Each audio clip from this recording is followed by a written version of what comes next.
Bonjour à tous, j'espère que vous allez bien. On se retrouve Be'ezrat Hashem avec l'aide d'Hachem pour un commentaire sur les deux sidrotes. Les deux sidrotes, on en a deux pour le prix d'une cette semaine. Deux cette semaine, à savoir Vayakhel et Pekoudé, les dernières sidrotes du Sefer Shemot, du livre de l'Exode, qui vient donc clôturer quelque part toute l'histoire a priori des Bnei Israël depuis la sortie d'Égypte jusqu'à, on va le voir, l'édification, l'inauguration du Mishkan, le tabernacle, autrement dit la résidence de Dieu sur terre. Alors, on va commencer tous ensemble avec évidemment une rétrospective sur les deux parachiotes qu'on va traverser cette semaine. Alors, elles sont ce qu'on appelle Mechoubarot, c'est-à-dire qu'on les lie ensemble, puisqu'on est dans une année qui n'est pas embolismique, qui n'est pas Merouberet. Et dans ce cadre-là, eh bien, les parachiotes qui ont l'habitude d'être fusionnés entre elles, Mechoubarot qui vont être liés entre elles, on va donc les lire ensemble. Et c'est donc la paracha de Vayakhel et de Pekouté. Vayakhel littéralement qui signifie il a réuni, il a rassemblé. C'est Moïse qui va rassembler les Bnei Israël. On va le voir, nous dit Rashi, les Machorat mi Yom Kippourim, le lendemain du 10 Tishri, de Yom Kippour, il va donc les rassembler, à la fois pour les instruire sur la mitzvah du Shabbat, et également, surtout, pour faire un appel en dos, une campagne, la première campagne qui a été lancée pour évidemment les récoltes des matières premières du Mishkan. Ça va être globalement la paracha de Vayakhel, donc une campagne de collecte. Moïse qui va réunir les Béné Israël, qui va leur dire ce que Dieu Vayomer Moshe el kol ha'adat bnei Israël zeh hadavar asher tziva Hashem lemor. Il va leur demander donc de rassembler tout un tas de matières premières, kesef, zahav, nechoshet, l'or, l'argent, le cuivre, les tissus, les tentures, le bois, hatzeshitim, avnei shoram, avnei milouim, les pierres précieuses et ainsi de suite. Et donc effectivement, on va s'en suivre la collecte. Les donateurs, hommes et femmes, et évidemment les princes de tribus qui vont arriver, et la Torah va nous le répéter, Kol ish veisha asher nadav liban otam, va y avoir un véritable élan de générosité, un véritable élan peut-être de réparation, on va le comprendre, mais ici les Bnei Israël vont donner massivement au point où on connaît ce célèbre verset où Vayaraviru kol bamachne. Moïse a été obligé de faire passer une voix, de faire passer un message dans l'ensemble du camp en leur disant Al ya'asu od melacha litrumat hakodesh. Ça suffit. Arrêtez d'amener, on n'en peut plus. D'accord. Première campagne, je crois, de l'histoire où on clôture les comptes et on dit arrêtez de donner, on a suffisamment. Bon, et à partir de là, on va assister ensemble à la construction, la fabrication du Mishkan, sous évidemment l'égide de Betzalel ben Uri ben Hur le Maté Yehuda, et à la fois de son acolyte, Aholiav ben Ahisamar le Maté Dan. Ils vont être deux, Betzalel et Aholiav. D'ailleurs, c'est très étrange, c'est très surprenant. Moshe Rabbeinu, c'est lui qui a été instruit personnellement sur le mont Sinaï de la fabrication, de la forme du Mishkan, et pour autant, et de ses ustensiles, et pour autant, cette mission va être délégué à un autre que Moïse lui-même. Lorsqu'on lit la Torah dans le Pshat, on comprend qu'une fois fabriqué, les Bnei Israël, nous dit la Torah, Vayar Moshe et kol hamelacha. Il a vu tout ce qui avait été accompli. Ils lui ont amené, Vayaviu et kol asher.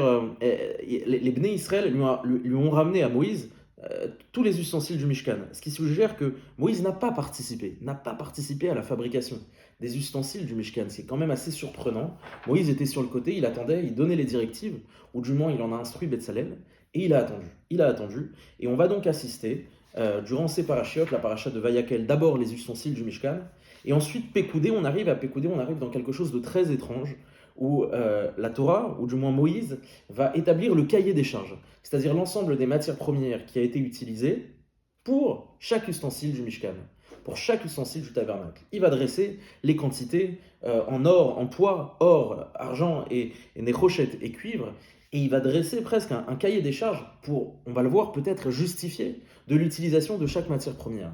C'est quand même incroyable ce sentiment-là qu'on a dans la Torah, que Moïse a de justifier le pourquoi, du comment chaque ustensile, chaque matière première a été utilisée. À partir de là, on va enchaîner sur la fabrication des vêtements des Kohanim. Je vous rappelle que le Mishkan, ça reste un édifice, et pour autant, il faut des ouvriers. Les ouvriers, c'est les Kohanim, et les Kohanim qui ont donc des vêtements pour travailler, et donc c'est la confection de ces vêtements. Et à la fin, on arrive à la fin de la paracha de Pekoudé, et comme je vous expliquais, les Bnei Israël ont apporté Vayaviu et Mishkan el Moshe. Ils ont apporté le Mishkan à Moïse. Moi, ça me surprend toujours de me dire que Moïse était dans le coin, Et évidemment, il étudiait la Torah, il devait juger le peuple, mais ils lui ont apporté et ha'oel, ils lui ont apporté le Oel, ve'et kol kelav, tous les ustensiles. Et à nouveau, la Torah va nous reciter tous les ustensiles et tous les bigdei à Kodesh, des bigdei haserad, les charrettes bakodesh, tous les vêtements, ils vont lui ramener. Imaginez la scène, Vayar Moshe et kol hamelacha, Moïse regarde, il regarde si ça correspond bien à ce que Akadosh Baruch Hu lui a montré. Veine asu ota, et c'est effectivement, ils ont réalisé, Kacher tiva Hashem ken asu. Ils ont exactement réalisé à la lettre ce que Dieu avait montré à Moïse sur la montagne. Et là, il y a quelque chose de formidable qui se produit. Vaivarer otam Moïse. Vaivarer otam Moshe, pardon. Moïse va les bénir. Il va leur dire bravo, bravo, je vous bénis. On a ce sentiment-là presque paternel, quoi. Moïse, il apparaît comme un père, vous avez bien travaillé, Vaivarer otam Moshe, votre récompense, je vous bénis. Et à partir de là, Akadosh Baruch Hu va instruire Moïse de l'inauguration du Mishkan. Le Mishkan a été fabriqué, il est en pièces détachées, il va falloir donc le monter et pouvoir l'inaugurer. Et cette inauguration, on va le voir ensemble, elle va avoir lieu Be'echad la Chodesh, Beyom HaChodesh Harishon, Be'echad la Chodesh, le premier jour du premier mois. Alors vous savez que dans la Torah, le mois qui est désigné comme le premier mois, c'est ce qu'on appelle Rosh Chodesh Nissan. D'accord, Rosh Chodesh Nissan, c'est le premier mois d'après la Torah. Et à partir de là, Akadosh Baruch Hu va lui demander d'inaugurer, d'établir le Mishkan. On va nous le raconter. Vaïhi Bachodesh Harishon. Et donc on termine. Vayakel Pekoudé, on termine le Sefer Shemot avec cet incroyable verset, cette incroyable paracha. C'est une petite paracha, un petit paragraphe qui nous explique que Vaïchas He'anan et Ohel Moed. Il y a eu cette nuée, cette même nuée que les Bnei Israël ont pu observer à la sortie d'Égypte, ont pu observer sur le mont Sinaï. Cette même nuée va venir, va s'installer et va recouvrir l'ensemble du Ohel Moed, littéralement la tente d'assignation. Ohel, la tente, Moed, Moed c'est une rencontre, où était assigné Moïse pour qu'on lui transmette les informations ou évidemment les paroles de Torah. Urvod Hashem, il y a également une deuxième notion qui est celle du Gvod Hashem, littéralement la gloire de Dieu. Bepshat Apashut, la gloire d'Akadosh Baruch Hu, on nous explique à la fin de la paracha de Mishpatim que Gvod Hashem, qu'est-ce que c'est? Ou Mar'e Gvod Hashem Ke'esh Ochelet.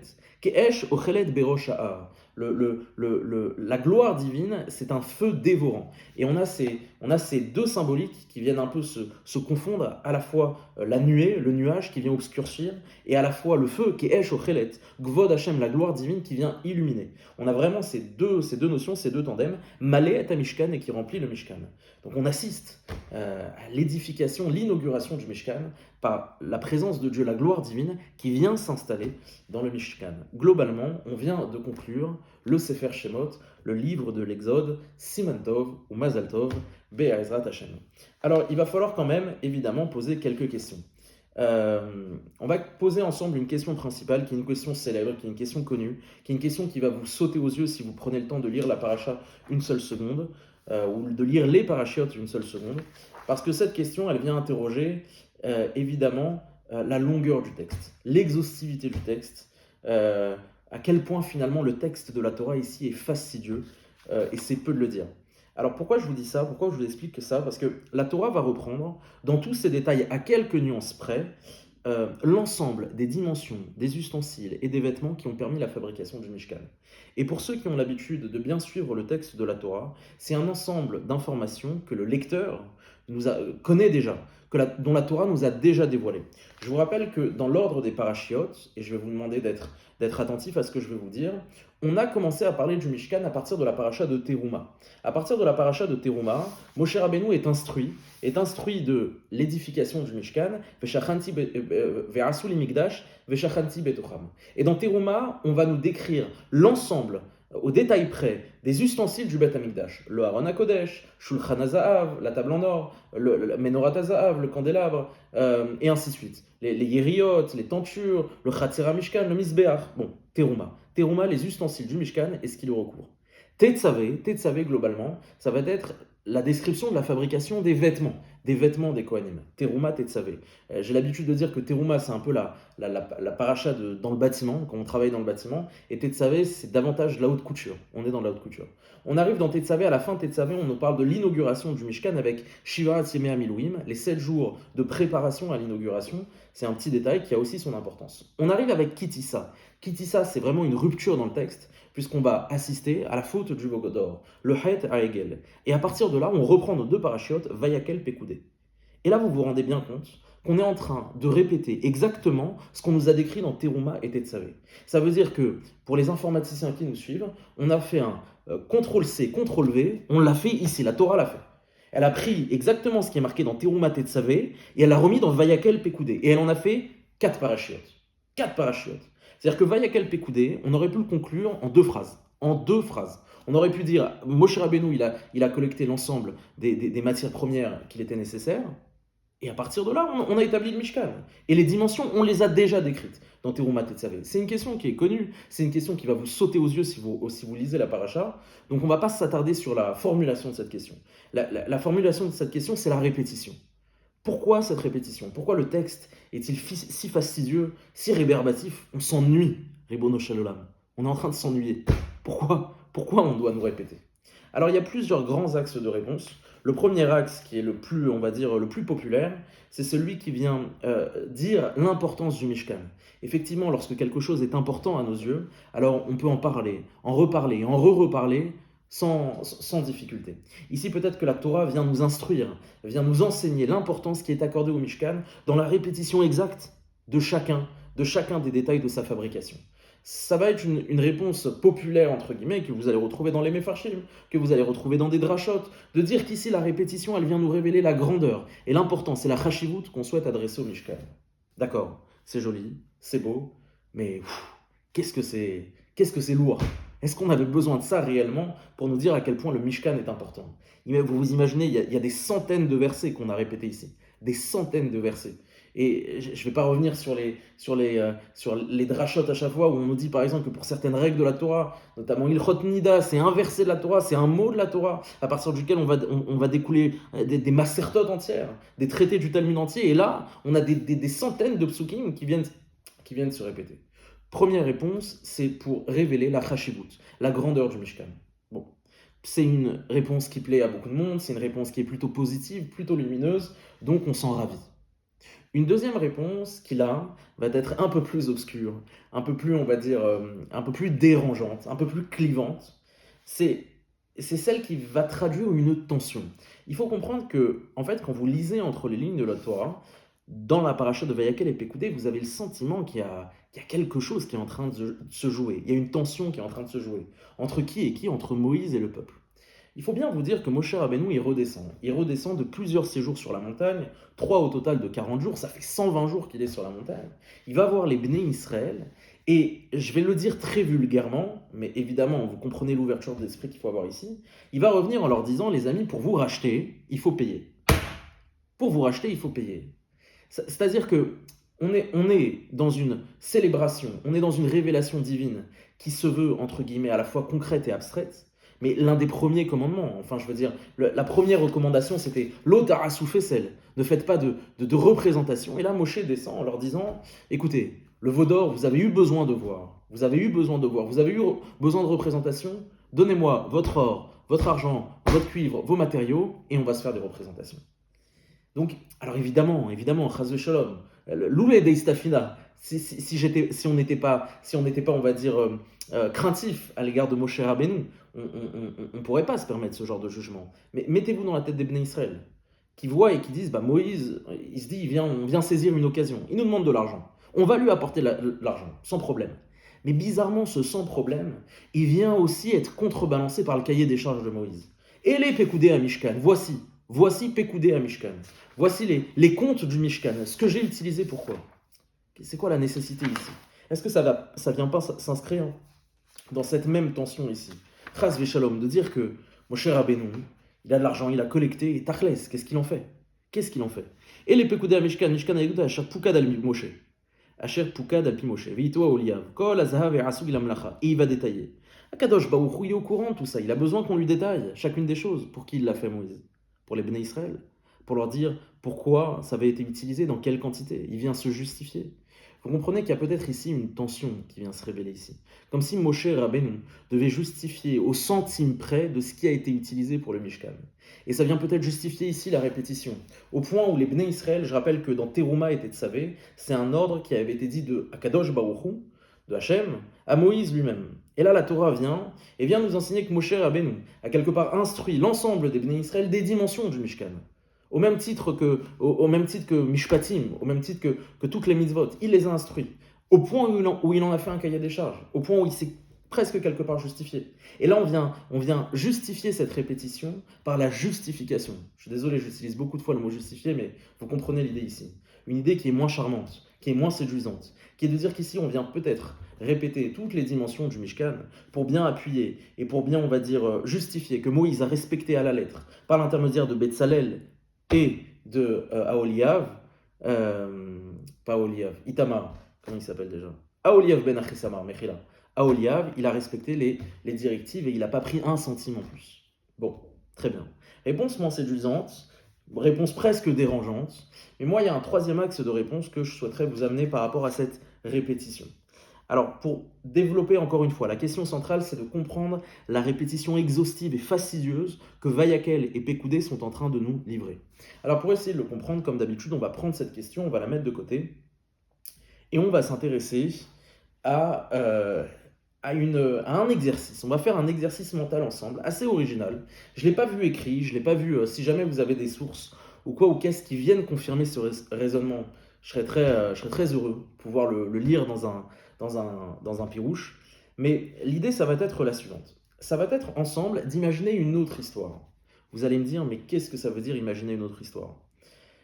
Il faut que vous compreniez que l'histoire à laquelle on assiste devant nous, en face de nous, dans sa temporalité, ce n'est pas le projet initial qui était prévu.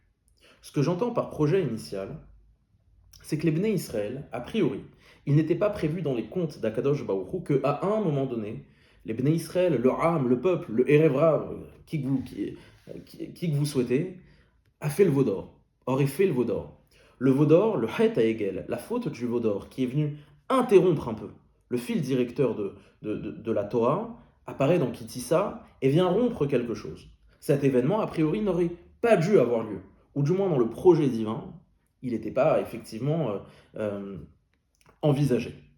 À partir de là, il va falloir peut-être s'imaginer, mais quelle était la temporalité qui aurait dû être valable dans cet idéal où les Bnei Israël, où le Erev Rav, où le Ham Israël n'aurait pas effectué le Vaudor. Mais pour le comprendre et pour construire cette histoire alternative, pour comprendre quel était le projet initial, le projet à la fois initial, mais le projet idéal peut-être, il va falloir déjà avoir un acquis sur la temporalité actuelle du Mishkan. Et là, je vais vous demander avec moi d'être attentif et d'essayer de comprendre dans quelle succession de dates et d'événements le Mishkan a été inauguré. Tout commence lorsque Moshe Rabbeinu monte sur la première fois sur la montagne. Il va monter sur la montagne le 6 Sivan, le lendemain en fait, il monte le 7 Sivan, il monte le lendemain du don de la Torah, d'accord? Et à partir de là, on sait qu'il va rester 40 jours et 40 nuits pour redescendre la fameuse date du 17 Tammuz. Le 17 Tammuz, Moshe Rabbeinu redescend, et au lieu de célébrer le don de la Torah, puisqu'il redescend avec la Torah, il assiste au Vaudor. À partir de là, on connaît l'enchaînement, il va briser les tables, d'accord? Il va remonter pendant 40 jours pour demander pardon. 17 Tammuz plus 40 jours, je vous laisse à vos calculettes, ça nous amène à Rosh Chodesh Elul, le premier du mois d'Elul. Ça l'artikid varecha, Moshe Rabbeinu a obtenu le pardon auprès d'Akadosh Baruch Hu. Le pardon est obtenu, certes, mais on n'a plus les louchot. Les tables de la loi ont été brisées. Il faut donc à nouveau aller pouvoir les récupérer. Et donc Moshe Rabbeinu va remonter encore 40 jours sur la montagne pour pouvoir obtenir les Shte Luchot Abrit, les deuxièmes Luchot. Pesol Lecha, Shte Luchot Avanim Karishonim, comme les premières. Il va y rester 40 jours et 40 nuits, il va redescendre. Et quand il redescend donc Rosh Chodesh Elul plus 40 jours, je vous laisse à vos calculettes, ça fait le 10 Tishri, un mois et 10 jours plus tard, puisque un mois c'est 30 jours. Un mois et 10 jours plus tard, le 10 Tishri, dans le judaïsme, dans le calendrier juif, c'est Yom HaKippourim, le jour de Yom Kippour. Autrement dit, la fois où Moshe Rabbeinu est redescendu avec les deuxièmes tables correspondait à Yom Kippour, le jour de Yom Kippour, le 10 Tishri. Il redescend donc avec les deuxièmes tables, c'est un jour de fête, c'est un Matan Torah et c'est aussi un jour de Kapara. C'est pas simplement de Mechila, on n'a pas simplement pardonné les Béné Israël comme à Elul, mais là cette fois-ci Kapara, on a véritablement réparé la faute, puisqu'on s'est réapproprié de nouvelles tables de la loi. Raison pour laquelle Rashi, lorsqu'il arrive dans la paracha de Vayakel, il nous dit que cet épisode a eu lieu les Machorat mi Yom Kippourim. Le lendemain de Yom Kippour, le 11 Tishri, Moshe Rabbeinu vayakel, il va rassembler et Bnei Israël, vayakel Moshe et kol ha'adad Bnei Israël, toute l'assemblée. Il les réunit, il leur dit les amis, il va falloir faire un mishkan. Il va faire un appel aux dons. La collecte va commencer et en quelques jours, en l'espace on va dire peut-être quoi, d'une journée, il a bien fallu au moins un jour. Donc on est le 11 Tishri, le 12. Le lendemain, le 13 Tishri, Moshe Rabbeinu va ya'aviru kol bamachne, il dit stop, ça suffit. On est donc à peu près le 12-13 Tishri, et Moshe Rabbeinu dit ça suffit. Arrêtez d'amener. Maintenant, on va commencer la fabrication du Mishkan. La collecte a duré un jour, 2 jours peut-être, et le lendemain, on commence la fabrication du Mishkan. C'est-à-dire que le Mishkan a commencé à être fabriqué à partir du, on va dire le 13 Tishri. Ce qui est intéressant, c'est de savoir quand est-ce que le Mishkan a-t-il été achevé. Alors là, il ne me semble pas, je vous invite peut-être à essayer de me donner des indices aussi dans le Pshat, mais dans le Pshat, on n'a pas d'indice qui nous permettrait de savoir quand est-ce que la fabrication du Mishkan, faites attention au mot que j'utilise, la fabrication du Mishkan a-t-elle été achevée? On a besoin ici de la Torah orale, on a besoin du Talmud, on a besoin des drashot, des rabbanim, c'est une massorette, c'est une transmission, mais on sait a priori que le Mishkan, la fabrication du Mishkan a eu lieu, a été terminée le 25 Kislev. Vayaviu et Mishkan el Moshe. Ils ont emmené le Mishkan à Moïse, et la Gemara de nous dire que c'est le 25 Kislev. Raison pour laquelle Hanouka ne correspond absolument pas à l'inauguration du Mishkan. Enlevez-vous ça de la tête. Ça correspond au jour où on a terminé la fabrication du Mishkan. En gros, ça correspond au jour où on avait réalisé, il n'y avait pas de Gdusha à ce moment-là. On avait des armoires, des meubles et des poutres. Globalement, c'était ça. Le 25 Kislev. 25 Kislev, on a donc terminé le Mishkan. C'est à partir de là où je vais vous demander de saisir vos calculettes. Entre le 12-13 Tishri, le moment où on a commencé la fabrication du Mishkan, et le 25 Kislev, au moment où on termine, Tishri, Cheshvan, Kislev, globalement, Tishri, Cheshvan, Kislev, puisqu'on est à peu près le 12-13 Tishri, c'est 2 mois et une dizaine de jours. 2 mois et une dizaine de jours. On va dire 13 Tishri, donc pour arriver à la fin du mois de Tishri. 25 Kislev, Mechila. Tishri, Cheshvan, Kislev. 2 mois et, puisque c'est 25 Kislev, on arrive à 10, 12 jours. 2 mois et 12 jours à peu près. C'est-à-dire que pour fabriquer le Mishkan, il a fallu au Bnei Israël 2 mois et environ une dizaine de jours. On arrive le 25 Kislev, et là, comble de l'histoire, non, on ne va pas faire le Mishkan, on ne va pas inaugurer le Mishkan. Il va falloir attendre, comme je vous l'ai dit, Beyom HaChodesh HaRishon Be'echad LaChodesh, le premier Nissan. 25 Kislev, Tishri Cheshvan, Kislev, Tevet, Shevat, Adar. 3 mois. Tevet, Shevat, Adar. Les Bnei Israël, Moshe Rabbeinu, pendant 3 mois, ils se sont regardés dans le blanc des yeux en attendant ce qui allait se passer. Et il a fallu attendre Rosh Chodesh Nissan pour dire ça y est, maintenant on va monter le Mishkan. Comprenez que dans la Torah, lorsqu'on nous fait suivre en vérité et qu'on nous dit Vayhi Bachodesh Harishon, et ce fut le premier mois, Bashana Hashenit de la deuxième année, Be'echad la Chodesh, en vérité on vient de faire ici une ellipse narrative. On vient de sauter 3 mois et on ne nous a pas raconté ce qui s'est passé pendant ces 3 mois. 3 mois où les Bnei Israël et Moïse, sont restés au pied du mont Sinaï en se regardant dans le blanc des yeux. Alors évidemment, en se regardant dans le blanc des yeux, non. Ils ont étudié la Torah, évidemment, ils se sont occupés. Mais Tachles, il n'y a rien qui se passe. Il n'y a rien qui se passe. Et finalement, cette attente de 3 mois, elle vient peut-être en écho à l'impatience dont les Bnei Israël ont fait preuve vis-à-vis du veau d'or. Je vous rappelle que la raison qui est amenée dans le texte pour nous dire que les Bnei Israël en avaient marre, ils en sont venus à demander une idole à Aaron, à Cohen, c'est précisément parce que Vaya Ha'am qui boshesh Moshe la redet mina. Ils ont vu que littéralement Moïse tardait. Il tardait. Boshesh la redet mina. Stop. Qu'est-ce qu'il est devenu? Qu'est-ce qu'il devient Moïse? Cette impatience-là, elle est ici éprouvée par le laps de temps entre le 25 qui se lève, le Mishkan est prêt, il est prêt à être monté. Non, vous allez attendre 3 mois. 3 mois, le Rosh Chodesh Nissan, pour pouvoir l'établir, l'inaugurer. Donc, évidemment, c'est joli, ça permet de comprendre que les Bnei Israël ont peut-être ici réparé l'impatience dont ils ont fait preuve vis-à-vis du veau d'or, mais il va falloir quand même comprendre, mais pourquoi? Pourquoi il a fallu attendre? Pourquoi il a fallu attendre jusqu'à Rosh Chodesh Nissan? C'était quoi le problème? Vous comprenez que Rosh Chodesh Nissan, c'est une date qui est extrêmement symbolique.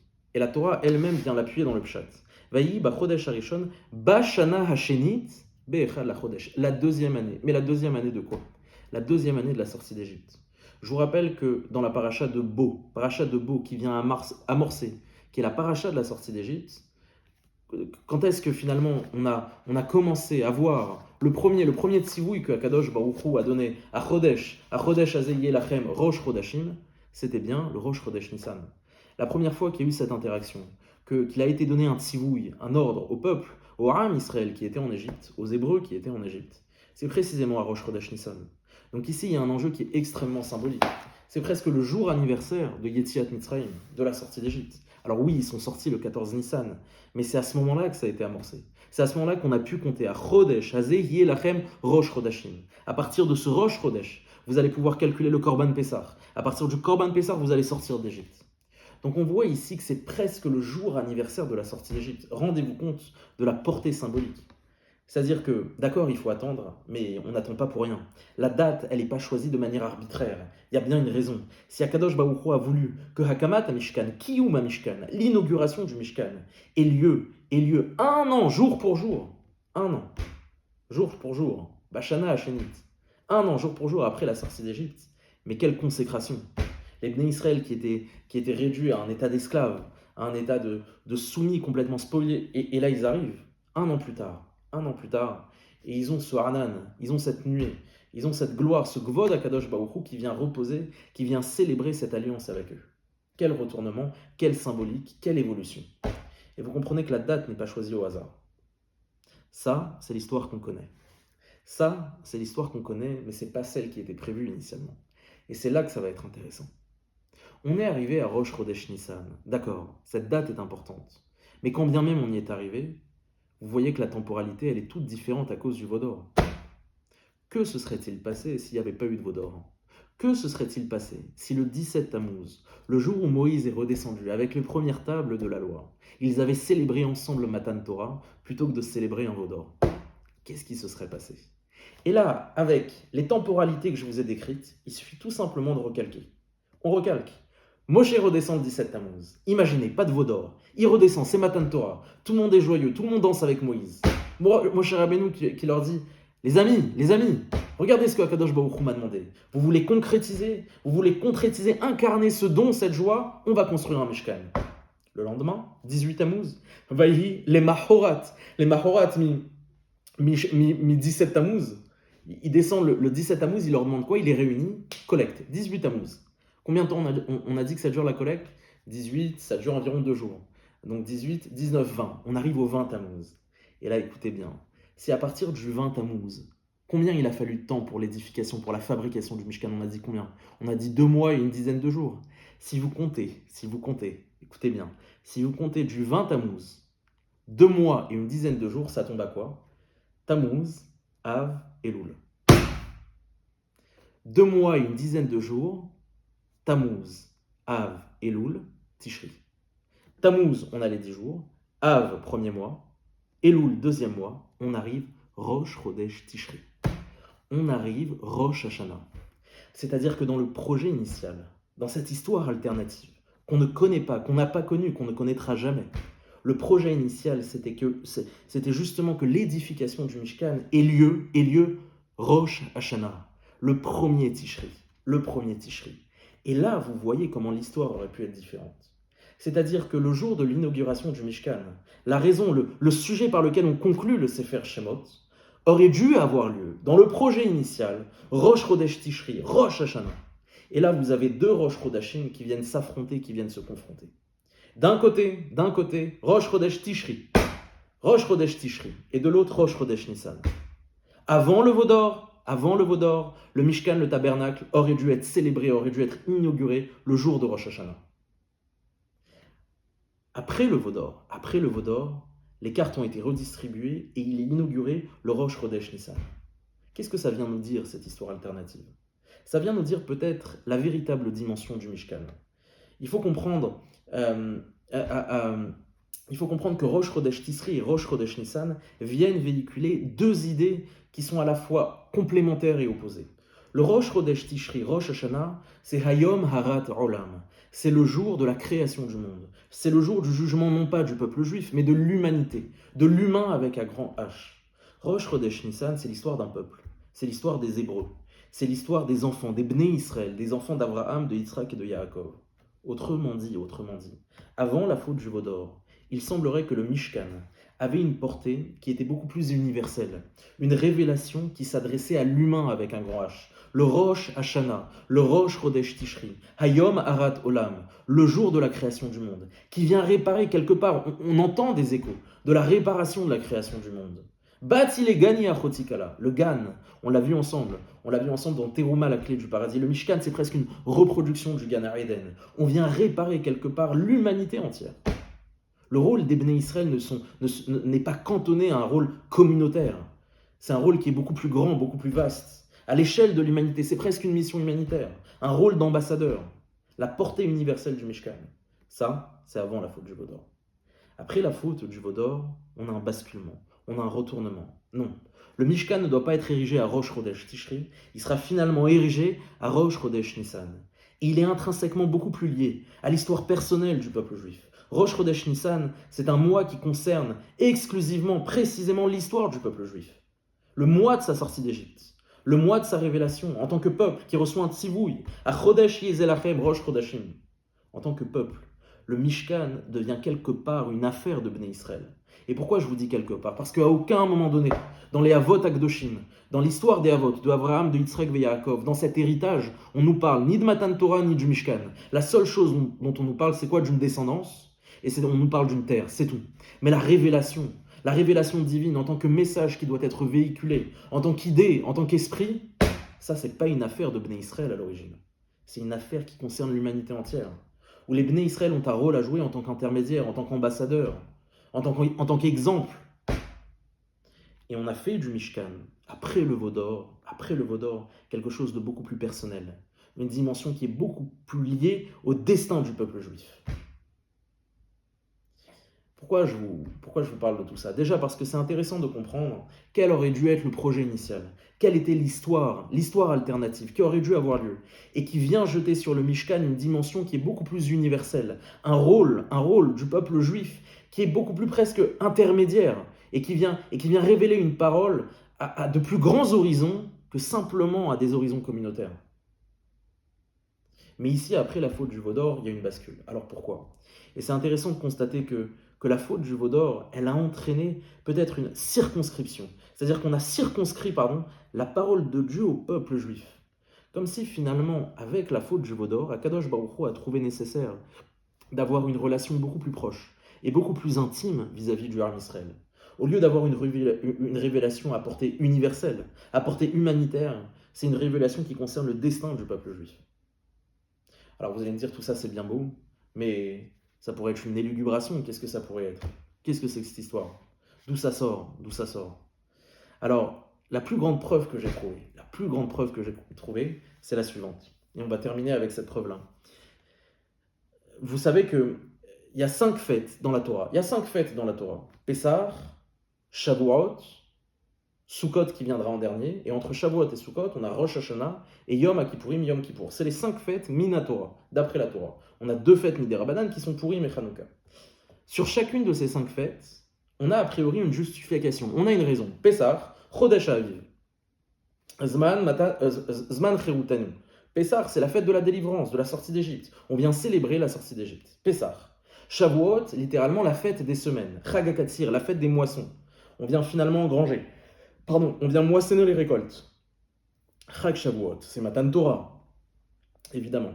Sukkot, c'est Chag HaAsif. Chag HaAsif, c'est les Arba Minim, si on se réjouit, on a engrangé Sukkot. Qui bat Sukkot au Shavtiet Bnei Israël. On vient célébrer les Hanan et Kavod, on vient célébrer les Sukkot. Kippour, Yom Kippour, le jour où Moshe Rabbeinu il est redescendu. C'est un jour de kapara, c'est un jour de réparation.